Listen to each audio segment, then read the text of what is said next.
Good evening. My name is Daniel Eddings. I'm a master's student in information science. My project is called Feeling Data, Low-Fidelity Haptics for adding dimensions to scatterplots. To get really to the motivation of the problem, I want to show you the scatterplot. This is of two dimensions. There's the Republican on the x-axis, a Republican cluster, and a Democratic cluster on the y-axis. So we're getting two dimensions in the scatter plot. And you can add three dimensions to a scatter plot by changing the size and icon of each data point. But in this work that I'll be doing, we're going to add dimensions using haptics or vibration. And this work is inspired by the problem of cognitive overload. And that's something, of course, we all experience on a daily basis. Something I find fascinating is something called load-induced blindness. If there's a show on the Smithsonian Channel called Airline Disasters, and at least a couple shows feature this problem where the pilot doesn't notice that there's a visible alarm in front of him. So there's like a flashing light and he doesn't notice. And that's one instance of load-induced blindness. More mundane instance is with data scientists looking at charts and other visualizations, and they're seeing something, but they're not seeing it at the same time. So their brain really isn't absorbing all the data that's there, or even most of the data. And another problem, this is a big problem, is in surgeries, things like that. So in the future, when they have robotic surgery, they do now. I mean, they're working on haptics, and that can be also a way of preventing errors. A large part of this work is motivated by research in augmented cognition. That's really where I got the idea for doing this. The idea in augmented cognition is that you are adding to the human brain. So you can, however you want, you can add different modes, inputs and outputs, with a brain-computer interface. But the goal is for you to work eventually with an AI cooperatively. So it's kind of like a preview of the singularity, if you will. So that's kind of like the big picture thinking here. So why haptics? Why are we even bothering with this stuff? Well, besides the cool factor, it helps with data and text analysis. And it does that in various ways. One is that it reinforces learning. So as you are using a visualization, for example, having another modality reinforces in your brain the new data that's coming to it and makes it more meaningful.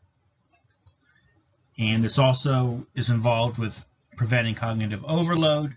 And part of the reason it can do all this is something called neuronal convergence. So on the picture there, you can see that there's different parts of the brain that light up. One's for vision, another part of the brain lights up for touch, and then a separate part of the brain lights up when vision and touch is both incorporated. So we're using more of the brain by using both modalities. And another feature of using vibration or haptics, vibration is low fidelity haptics, it's not super fancy, is that it's unobtrusive in public. So, unlike using, you don't have to use headphones for it, it's very unobtrusive. You just get a buzz on your watch or your smartphone. And then to put things in more emotional terms, Charlie Chaplin has a quote that we think too much and feel too little. So when we're doing data and visual data analysis or text analysis, we're usually using charts or interactive visualizations, but there's not a lot of depth there emotionally unless the data is really meaningful to you. So by using haptics, we can kind of augment our sensory information. And that's what the second quote is about. We believe that by integrated stimulation of our three basic senses, touch, hearing, and sight, the sense of cognition is engaged more fully, and it will give users richer emotional experience.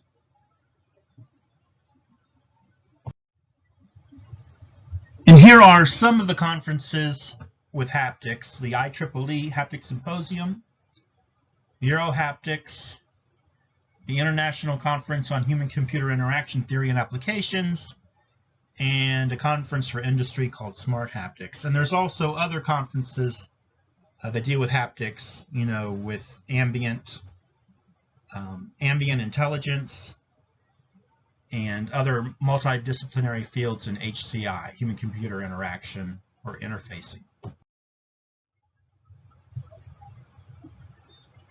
Haptic navigation is something that they're developing, that's been developed for people who have problems seeing.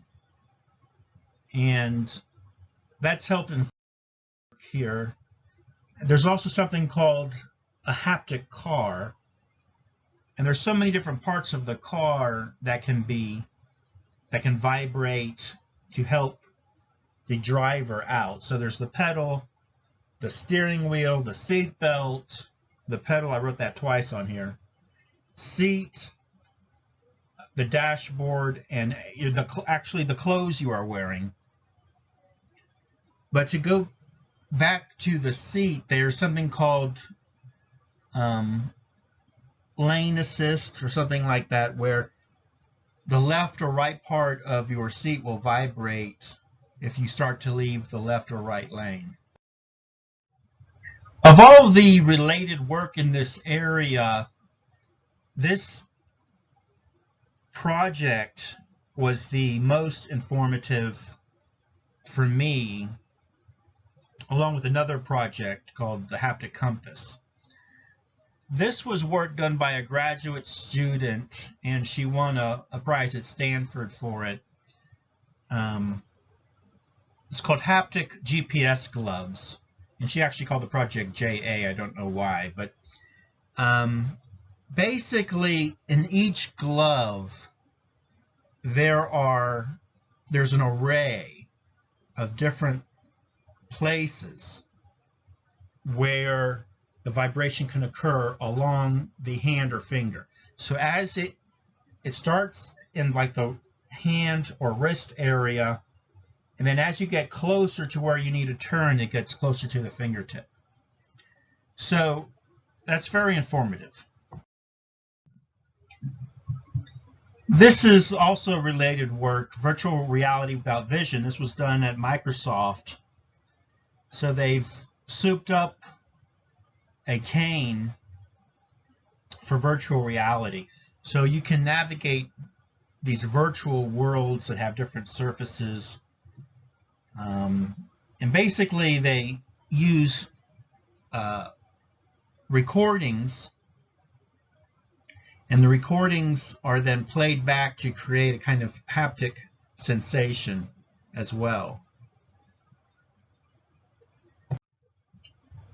One of the most surprising things I learned when doing this project was the variety of devices now that they've developed to vibrate for these kind of purposes. So we know already about the smartphones and smartwatch, but in research and in gaming, they've also developed gloves, haptic gloves, and also in research armbands, belts, full body suits, vests, and shoes.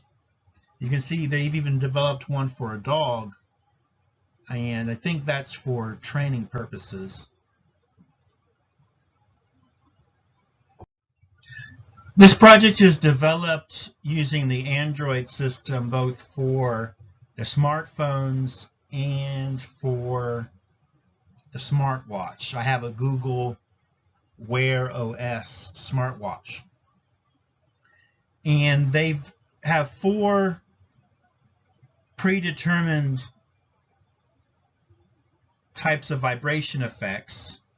They have a tick, which is a very light click. They have a regular click, a heavy click that's of a more duration, and also a double click. In addition to this, you can also customize the amplitude and duration of a vibration. So you can specify how long it's going to last and the degree of the vibrations or the amplitude. But in my experience with the project so far, you really only notice the duration. You don't really notice the intensity of the vibration because the motors are not very sophisticated. As I was doing this project, there was a number of research areas that came up. Augmented cognition I mentioned before, ambient computing, which is basically using multimodal ways of human-computer interaction, such as voice, the haptics. You're talking about screens and things like that. Information visualization, of course, which is very important for data and text analysis. There's actually a paper from Microsoft called Speak to Your Software Visualization. So you're kind of adding natural language processing to help you highlight things and find things in your visualization. Natural language processing and also time series analysis, sentiment analysis, and there you can actually combine them both. And I would say this is probably one of the most important slides, at least for me when developing this project. This really helped me think about it in a clear way. So as I was doing the research, this has not really been spelled out too well as far as I could see so far. So I kind of created a summary here of what I've been finding. You can create different vibration experiences or different strategies. So the most popular thing off the top of people's heads is just to have a short vibration, like a little nudge to remind you of something. A long vibration, which is used more for like alerts or alarms that are important, or a pulsing vibration on and off. And as I did this project, I've learned in the related work about haptic arrays, and if you just have 2 different devices, you can use a binary array of just 2 locations or devices. So you can use one device, let's say your smartwatch, to let you know you're getting close to what you're looking for, and you can use, let's say, your smartphone to let you know you're getting further away. In the related work I showed earlier about the haptic gloves for GPS navigation, that uses a haptic array. So I call that the spectrum strategy. So you're starting from a small value to a higher value. And then there's something, what I call the combo package, where you're using 2 of these techniques at least together, which is what they do in the related work shown on the right called Haptic Compass. And they use both the binary approach and various vibration types.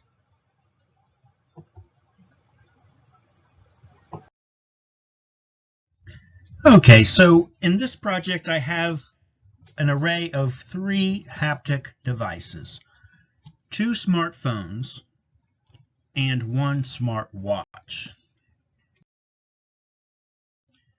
So with these three devices, we add 3 dimensions to a scatter plot. So we have a scatter plot that has 2 dimensions, the x-axis and the y-axis.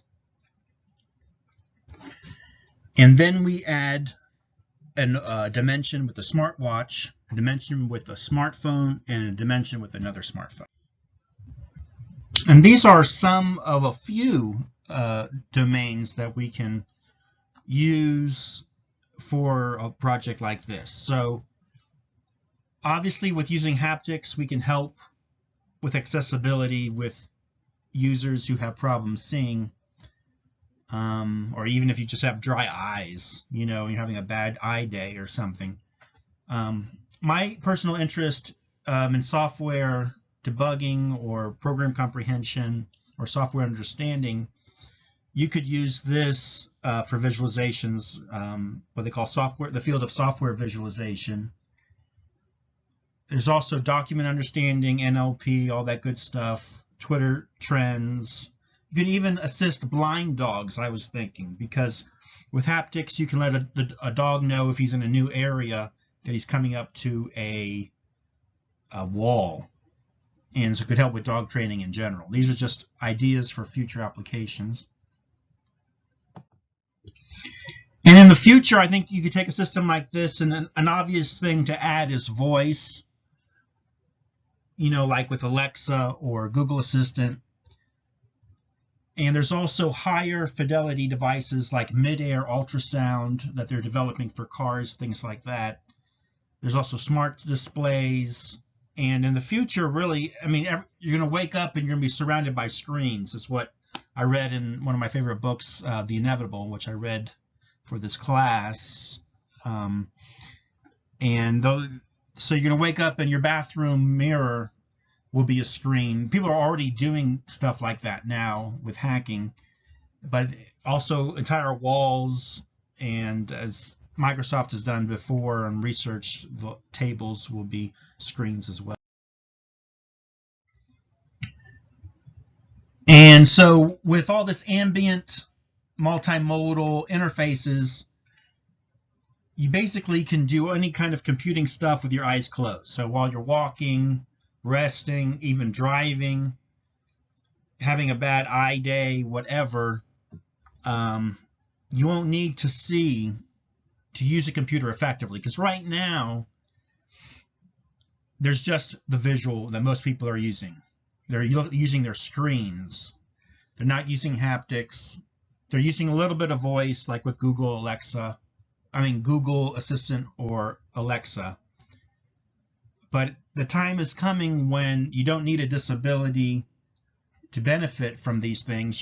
This will actually be preferred, this kind of multimodal ambient communication with your brain. It's kind of like a brain-computer interface in a way. And so you can do a lot more creativity this way, because you can take a walk, and when you have an idea, you can use your computer system.